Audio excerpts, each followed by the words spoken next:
semuanya yang muslim ini sudah memahami dan sudah tertata rapi agama kita, baik yang muslim maupun non muslim, sehingga tidak seperti zaman Nabi Ibrahim alaihissalam.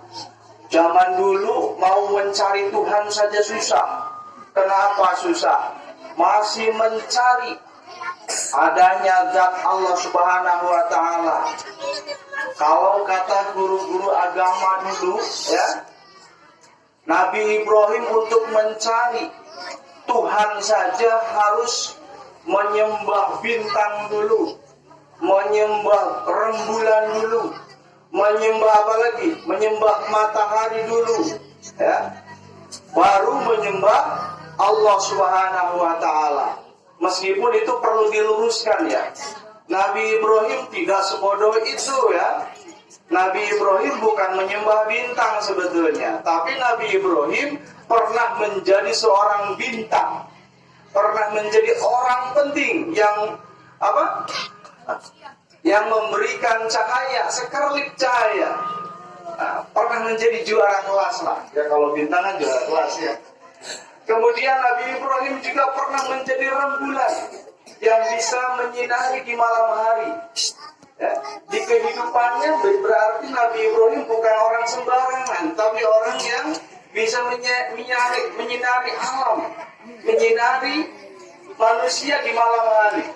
Kemudian Nabi Ibrahim juga pernah menyembah matahari, bukan menyembah dalam arti sebenarnya, karena Nabi Ibrahim adalah seorang yang apa? Yang cerdas. Berarti Nabi Ibrahim pernah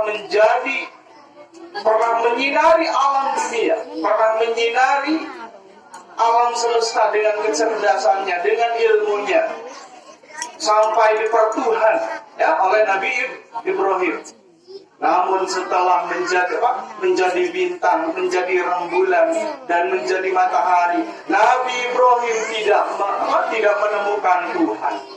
Ternyata setelah datang ilham, setelah datang wahyu, Nabi Ibrahim menemukan Allah Subhanahu wa ta'ala. Alhamdulillah, kita saat ini untuk mencari Allah bagi yang muslim, bagi non muslim yang lain mungkin itu tidak perlu menyembah bintang, bulan dan matahari dulu, tapi sudah diarahkan oleh para ustadz, para kiai untuk menyembah Allah Subhanahu wa ta'ala. Sehingga diharapkan ya, keislaman kita menjadi sempurna dengan cara apa? Ini Bapak akan mengkaji kitab Usmur ya. Ada 4 perkara yang menjadikan Islam itu sempurna. Ulangi, ada berapa? Ada 4 perkara yang menjadikan Islam itu sempurna. Yang pertama asyidku. Yang pertama adalah jujur, kejujuran. Siap menjadi pribadi yang jujur tidak? Siap menjadi pribadi yang jujur? Jujur dalam hal apa? Kita kalau ujian harus jujur ke orang tua. Kalau ada hal-hal yang menyangkut keuangan harus jujur. Jangan bohong. Kalau bohong nanti orang tuanya kecewa. Ya. Jujur itu akan menyelamatkan kita di kehidupan dunia dan di kehidupan di akhirat. Yang belum jujur, yuk kita belajar jujur supaya hidup kita semakin membaik. Masa depan kita dipenuhi dengan kejujuran. Yang kedua, Islam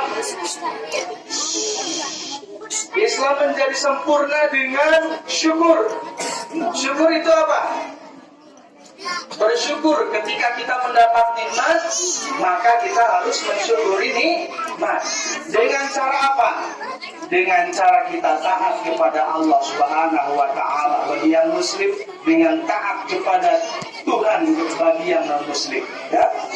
Kita harus bersyukur. Dengan ketaatan itu, dengan kita menjauhi larangannya, maka kita termasuk orang-orang yang bersyukur. Mendapat anugerah, dikasih jajan sama orang tua, mendapat anugerah, dikasih orang tua yang hebat, orang tua yang baik, itu juga bentuk daripada syukuran ya. Mendapat rezeki orang tuanya harus bersyukur. Mendapat prestasi dan mendapat yang lainnya, itu juga bersyukur. Yang ketiga, Islam menjadi sempurna dikarenakan yang ketiga, al-haya'u. Apa yang dia?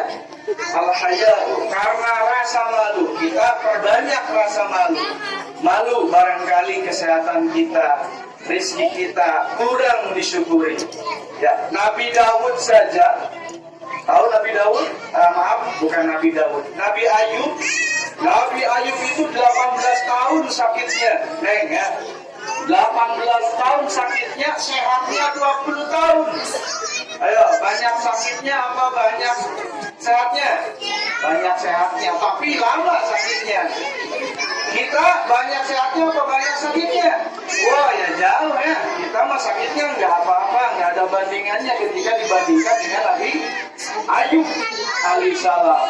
Nah, makanya kita harus malu ya, malu. Terlalu banyak nikmat yang diberikan kepada Allah, kepada kita dari Allah Subhanahu wa taala. Harusnya kita malu terhadap Nabi Ayub ya. Yang ketiga, yang keempat, Islam menjadi sempurna dengan faktor yang keempat, yaitu husnul khuluq, dengan baiknya akhlak. Ini yang sangat mahal nih. Sepintar apapun, sepandai apapun kalian di sekolah, ketika tanpa akhlak, maka kita tidak akan bernilai. Jadi ya pintar, ya berakhlak. Jangan sampai kita tidak punya akhlak. Kata sopan santun kepada bapak ibu guru, kepada orang tua, itu harus dijaga sikap kita, sehingga kita menjadi insan kamil, manusia yang sempurna di hadapan Allah Subhanahu wa taala, yaitu dengan mempunyai akhlak, budi pekerti yang baik, hormat terhadap guru, hormat terhadap kedua orang tua. Setuju? Ulangi. Kesimpulannya, Islam menjadi sempurna karena berapa faktor? 4 faktor. Yang pertama, kejujuran. Kedua, syukur. Ketiga, rasa malu. Keempat, karena baiknya akhlak kita. Itu saja mungkin yang dapat disampaikan. Mudah-mudahan ada manfaatnya. Kurang lebihnya mohon maaf yang sebesar-besarnya. Diakhiri dengan wallahul muwaffiq ila aqwamit thoriq. Assalamualaikum.